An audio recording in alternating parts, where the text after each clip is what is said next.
Hey everybody, HomeSliceHenry here, and in today's video I'm going to be showcasing a team that I had very good results with in the Open Great League, but this is a team style that I almost never play. Now this team is built around Annihilape with its legacy move Rage Fist. It is unbelievable in the current Open Great League meta, and I feel that a lot of teams are disrespecting it. Now this is an ABA style team. I have Dewgong on the lead with Annihilape and Shadow Steelix in the back, so I am ABA weak to fighting. However, this makes the team very difficult to read, and it can cause opponents to make suboptimal plays, which you can then take advantage of. So without further ado, let's hop into the matches and take a look at the team in action. Hopping into the first match, leading Dewgong into Talonflame. Talonflame throws immediately before I'm able to apply an Icy Wind debuff. I'm expecting a Brave Bird and dip, but they actually go for a Fly Bait, save switch into a Azumarill, and I bank a bunch of energy on the Dewgong before I send in the Shadow Thunderfang Steelix. Now Steelix does do quite well against Azumarill. The Azumarill, of course, does have a pretty solid energy advantage because I did bank a ton of energy on the Dewgong. So my goal is actually not going to be to win this matchup. Rather, my goal is actually going to be to attempt to soft lose the matchup. Psychic Fangs won't KO even a full charge, so I may as well undercharge it here, lose switch, and use this as an opportunity to get extra farm on the Annihilape. So Annihilape can enter the field. I get a 4 counter energy head start. Back in comes the Talonflame, and now I'm only 2 away from the Rage Fist. If they no-shield this, I can counter them down after, so they're forced to commit the shield, and things are getting very uncomfortable very quickly for my opponent. They're firing off another move. It is going to be the Fly, and Annihilape is just going to keep spamming out these Rage Fists, continuing to buff up my attack more and more and more. The opponent is firing off another Fly, but at this point, it's too little too late. Annihilape is just going to get a farm down. They're forced to switch out. In the back is Primeape. Oh no, this poor Primeape, that's gonna be one hit KO'd. Annihilape counters down everything and takes the win. We move to the next match, and it's the same lead as before, and that's not really what I'm hoping to see. This team, honestly, none of the team is a big fan of seeing Talonflame. Opponent is gonna full send a Brave Bird, rocking the Dewgong. In comes Feraligatr save switch, and I'm gonna respond with Steelix.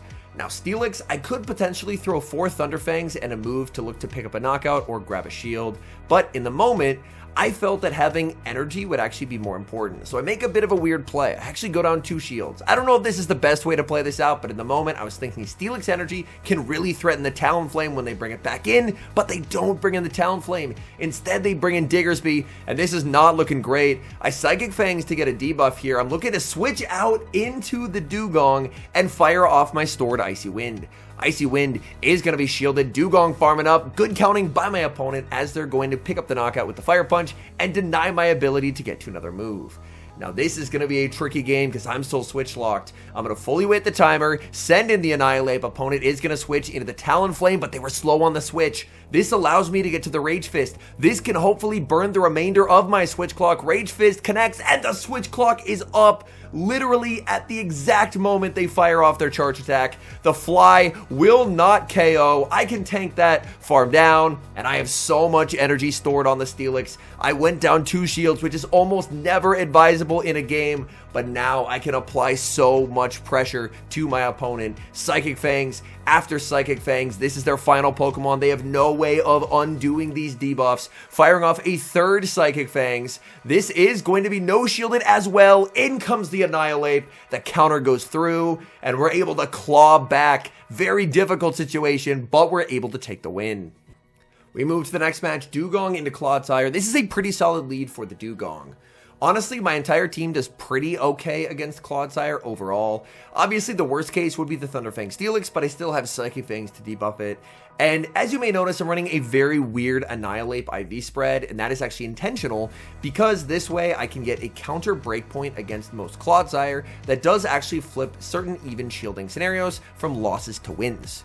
Here, the opponent has revealed Sludge Bomb as their first move, so from here, they're very unlikely to commit a shield. They're probably just going to take the shield advantage and then look to farm with whatever they have.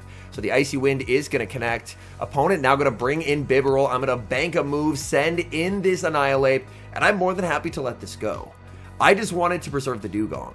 Surf is going to connect. Opponent sends out a shiny Galarian Moltres. That's a very nice flex. And I will be firing off the close combat. Now this should pressure a shield from my opponent. Now they're probably thinking that Galarian Moltres is free in the back, but this is where it can be nice to run an ABA style team. I have a second anti-flyer. The Dugong's low, but I have Steelix. And right there, I should always no-shield that, the first one anyway, because if they Brave Bird, I can farm down before they make a second, and if they Ancient Power, then I still have the shield for the Brave Bird. They can bring in Bibarel, but Bibarel is just going to be debuffed, and that's another thing that I grew to really like about this team. The amount of debuff moves we have is just so much fun. I'm firing off another Psychic Fangs. Considering that I have a move loaded on Dugong, my opponent cannot afford to shield, and that's just going to be game over. Moving into the next match, and we are core broken on the lead as we lead Dugong into Galarian Corsola. Galarian Corsola completely destroys our Annihilape, which is in the back, and wins the 0s and the 1s versus Dugong. So, since I'm core broken, I'm forced to stay in, play it out, neutralize the Corsola, and then try and let Annihilape sweep in the back. So I commit an early shield. Opponent is going to tank the Icy Wind, save switch into Dugong, and that's a Pokemon that Annihilape would really like to see. So now Annihilape can absolutely feast on the Dugong. They go for the Icy Wind, and there's no point in baiting here. I'm going to be full send into close combat. Close combat into the Dugong is going to be no shielded. This will set up farm for the Corsola. Corsola is going to get a farm down, but now I can reposition. I was able to win switch advantage, so I can put Steelix on the Corsola. Corsola is going to make it to the Nightshade, and I make a bit of a risky read.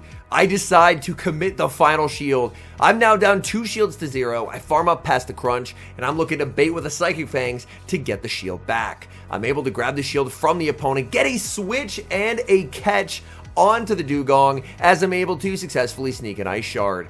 In the back is Wigglytuff, and it looks like this game is just purely going to be a win, as I get to apply a ton of Icy Wind debuffs to the Wigglytuff. And Wigglytuff, that just means they're basically going to have no damage output, and that is going to set up an incredible farm for the Steelix. I even undercharge the Icy Wind as well, because my win con is Steelix energy. It doesn't matter that I get debuffed. What matters is that I leave with 2 moves. So now I get a full Thunder Fang down, and I'm very close to the back-to-back Psychic Fangs, so this game is absolutely over. So this is a great example of how an ABA team can overcome something that is a core breaker. You kind of have to stay in the lead, finesse it. In this instance, the opponent ended up switching out, and that allowed me to reposition and end up in a much better situation. Dugong versus Alolan Sandslash. Alolan Sandslash will almost always be on Powder Snow, and if it's Powder Snow, then it's a very good lead for the Dugong. There, I think my opponent may have actually lagged by a turn, because normally I shouldn't get a sneak when they threw, because they threw after 7, and then it looks like I lagged by a turn, and they end up getting a Powder Snow back. Oh my goodness, the state of this game is very, very frustrating right now. Niantic, please fix your game, man. It is unbelievable, the state of the game currently. Well, on the bright side, we both got fast moves we didn't deserve, so we're more or less pretty close to where we should be. In comes Primeape, and this is a Pokemon that I am ABA weak to. I'm going to debuff it with the Dugong, and I'm going to look to make a switch. Aggressively switching into the Annihilape, and I'm always going to no-shield the first, because future Rage Fists will do more. My opponent does have a pretty significant pacing advantage here. I am going to commit the shield. Now I have a choice to make. I could go for a double shield in the farm down, but instead I decide to pick up a knockout here or force my opponent's final shield. They decide to let it go. In the back is Goodra, and this game is over. I can just go straight Rage Fist, continually boosting up my Annihilape, and just do enough damage that I can close this out with the Steelix. I'm actually going to let myself get fully farmed down there. I could have switched out, but I wanted to get as much boosted counter damage as I possibly could. And now Goodra, Aqua Tail does hit for super effective, but it's not enough to 2-shot, so it's a very comfortable win, as they would need 2 more Aqua Tails, and they're just unable to get there. Crunch is going to connect, down goes Goodra, and that's a win. We actually see a great lead in the next match. Our entire team does very well against Shadow Drapion. Opponent safe switches into a Azumarill, and again, I bank some energy on the Dugong before I send in the Steelix, because I don't need switch advantage. My opponent's Drapion, I can align against any of my 3 Pokemon and be very fine. Instead, I would like to do what I did against the previous Azumarill safe switch, which is soft lose it with the Steelix and set up farm, because Annihilape is so deadly, but its pacing is a bit slower due to the counter nerf. So if I can get it an energy lead, it almost feels like that counter nerf has been undone, and then Annihilape feels nearly unstoppable. So now I get to bring in the Annihilape, go for a full counter farm down, and now I have a Rage Fist loaded. I'm almost full health. In comes Gastrodon, and let's start ramping up our damage. I have farmed up past a close combat here. Opponent is going to call it. That's a nice read by them. I continue to farm, and I'm going for Rage Fist number 2. My counters are now going to be 2 stages boosted. Opponent is going to have to commit the shield. It's very likely that they just go for a body slam here. I'm thinking about calling it. I shield at the last second, and that is a decision that I do end up regretting. But this can only be a body slam. So I can safely no shield here. I bank the move, and I'm able to send in the Dugong.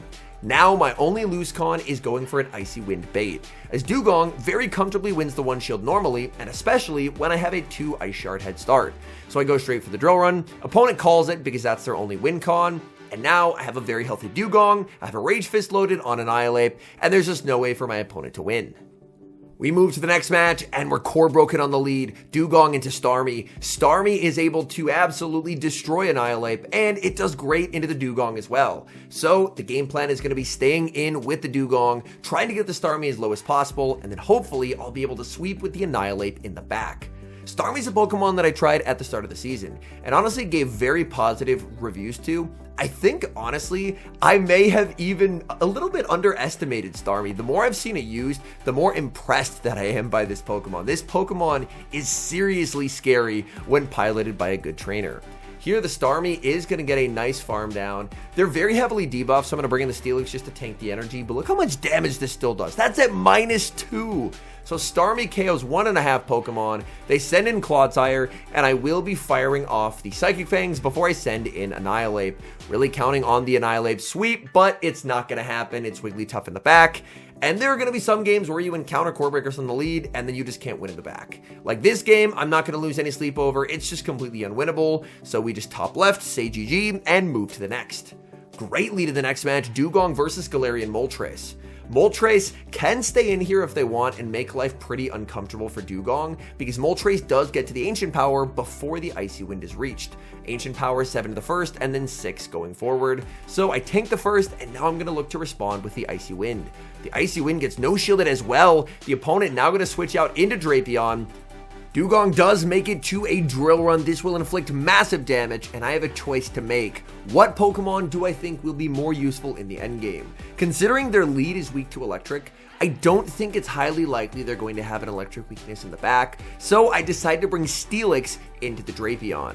Drapion is going to be spamming out these Aqua Tails, dealing some pretty significant damage. I do make it to a Crunch, and Crunch will add up. They've taken quite a bit of damage already. They're now going to switch out. Their final Pokemon is Diggersby. I do not get the Psychic Fangs, but I got the team prediction correct. I made the call that they would not be weak to the Steelix in the back, put it on the Drapion, and now Annihilape is just going to completely sweep this endgame. There's just nothing this opponent can do, which is unfortunate for them, but I am in a terrific spot right now. I will commit both shields, farming up quite a bit, and when I get very close to 100 energy, I will actually go for the double resisted Rage Fist. The Rage Fist is going to pick up the knockout, and now I'm boosted. So I'm just going to be able to counter down the remainder of their team. Crunch is not going to KO, Annihilape can tank that, we counter down that Galarian Moltres, and we're able to take the win. We move to the next match, bad lead, Dugong into Feraligatr, and I kept this game in to showcase how not to play the team. Because I end up switching out of this lead, which is not what I'm supposed to do. I'm supposed to just stay in, play it out, soft lose it, since there's not a winning shield scenario for Dugong versus the Feraligatr, and then try and sweep with Annihilape in the back. Opponent sends in Toxapex, so the fact that Toxapex was their best answer to an Annihilape tells me that if I had stayed in and played this out, Annihilape probably has really good play into their backline, because Annihilape could normally beat Toxapex, but I had already taken quite a bit of damage and I was down a shield. Here, I do get to no, I don't get to a last second Rage Fist. I thought I would get there, but unfortunately I do not. And if they are going to be weak to Annihilape in the back as well with their third Pokemon, then I just completely threw. I'm going to bank energy, send in Steelix. It's Diggersby in the back, and that's heartbreaking. If I just played out the lead with the Dugong, sacrificed it, farmed down with Steelix, Annihilape could have swept. We move to the next match leading into Moltres. Opponent safe switches into Dunsparce, and now I get to respond with the Annihilape. Annihilape just has a completely dominant matchup here. They're going to go for the drill run. I can close combat. Unfortunately, I get a very bad frame drop, meaning I don't sneak the counter that I'm supposed to there, and that actually is going to prevent me from farming down. So I'm going to go for a 0 bubbled Rage Fist and get some counters this way. But I should have been able to counter down, but unfortunately that lag meant I couldn't. This is a boosted close combat. I'm expecting that Annihilape could be good in the back, so I'm actually going to save the Annihilape and pivot back into the Dugong, because I don't need switch advantage against the Moltres. Both my Steelix and my Dugong do great against it, so I can pivot back, go for the Icy Wind, grab a shield from my opponent. Dugong, I can tank whatever they throw here. I was able to apply a debuff. They go for an Ancient Power. That's a very comfortable survive. In the back is a Azumarill, so it's not a Pokemon that's weak to Annihilape, but the good news is that this is just going to be a win. They are switch locked, and I have 2 Icy Winds, so I can make things very uncomfortable for my opponent. I am going to be firing off Icy Wind number 2. The damage does slowly add up. They're forced to fire off energy. They do need a play rough here to pick up the knockout. They go for an Ice Beam undercharge, and actually I don't even know if that was an undercharge. That could have just been the amount of damage it does, because it's -2 and very heavily resisted. They throw another Ice Beam, and that just does pathetic amounts of damage. There's the switch out to the Moltres. I'm going to go for the Crunch, as it is only single resisted and has more base damage overall. The Crunch is going to land. We get a very nice Thunderfang farm down, and the opponent will resign the match. All in all, this team ended up having very good results for me today. This team got me almost the whole way through rank 18 in one day, and I believe I'm 1 or 2 sets off getting my ELO reveal, and that should be tomorrow, well, I guess, or today, if you're watching it on the day that it comes out. Now with this team, I didn't end up seeing any fighter leads, which is the main thing that I am ABA weak to, but for fighter leads, you would typically choose to play it out the way I have a lot of bad leads. You would just stay in with the Dugong, and if it's something like an Annihilape, you can outpace and make an Icy Wind before they make a close combat, dealing some very nice damage. If it's something like a Primeape or a Pangoro, then it does get a little bit interesting in terms of the bait game. Shielding a close combat would immediately put you in a very good position, because suddenly your Ice Shards do a ton of damage, and they might be potentially motivated to switch out, which then you could realign something like a Pangoro onto your Annihilape later, which is just a dominant matchup. So those leads can get a little dicey, but if you see them, you again would be playing that out with the Dugong, and then trying to sweep with your pairing in the back, as if they're leading a fighter, there's a decent chance that your Steelix could do pretty well in the endgame. Anyways, thank you guys so much for watching. If you're enjoying the content, make sure to leave a like and subscribe to the channel if you haven't. And a special thank you as always to our members here on YouTube. The support you guys provide is genuinely so appreciated. So thank you guys oh so very much. And until next time, I've been HomeSliceHenry.